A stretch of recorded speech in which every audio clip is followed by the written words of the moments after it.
Knowledge makes a man unfit to be a slave. Without a struggle, there can be no progress. Once you learn to read, you will be forever free. What to the American slave is your 4th of July? Slaves are generally expected to sing as well as to work. It is easier to build strong children than to repair broken men. I would unite with anybody to do right and with nobody to do wrong. The white man's happiness cannot be purchased by the black man's misery. Power concedes nothing without a demand. It never did and it never will. A gentleman will not insult me, and no man not a gentleman can insult me. I prayed for freedom for 20 years, but received no answer until I prayed with my legs. People might not get all they work for in this world, but they must certainly work for all they get. To suppress free speech is a double wrong. It violates the rights of the hearer as well as those of the speaker. No man can put a chain about the ankle of his fellow man, without at last finding the other end fastened about his own neck. A man is worked upon by what he works on. He may carve out his circumstances, but his circumstances will carve him out as well. It is not light that we need, but fire. It is not the gentle shower, but thunder. We need the storm, the whirlwind, and the earthquake. I prefer to be true to myself, even at the hazard of incurring the ridicule of others, rather than to be false, and to incur my own abhorrence. Slaves sing most when they are most unhappy. The songs of the slave represent the sorrows of his heart, and he is relieved by them, only as an aching heart is relieved by its tears. Where justice is denied, where poverty is enforced, where ignorance prevails, and where any one class is made to feel that society is an organized conspiracy to oppress, rob, and degrade them, neither persons nor property will be safe.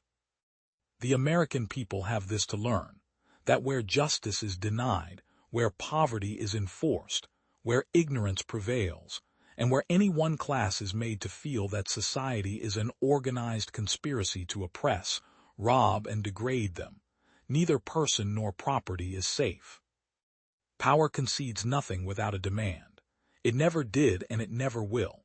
Find out just what any people will quietly submit to, and you have found out the exact measure of injustice and wrong which will be imposed upon them, and these will continue till they are resisted with either words or blows, or with both. The limits of tyrants are prescribed by the endurance of those whom they oppress. Those who profess to favor freedom and yet depreciate agitation are people who want crops without plowing the ground. They want rain without thunder and lightning. They want the ocean without the roar of its many waters. The struggle may be a moral one, or it may be a physical one, or it may be both. But it must be a struggle. Power concedes nothing without a demand. It never did and it never will. The marriage institution cannot exist among slaves, and 1/6 of the population of democratic America is denied its privileges by the law of the land. What is to be thought of a nation boasting of its liberty, boasting of its humanity, boasting of its Christianity, boasting of its love of justice and purity, and yet having within its own borders 3 millions of persons denied by law the right of marriage? If there is no struggle, there is no progress.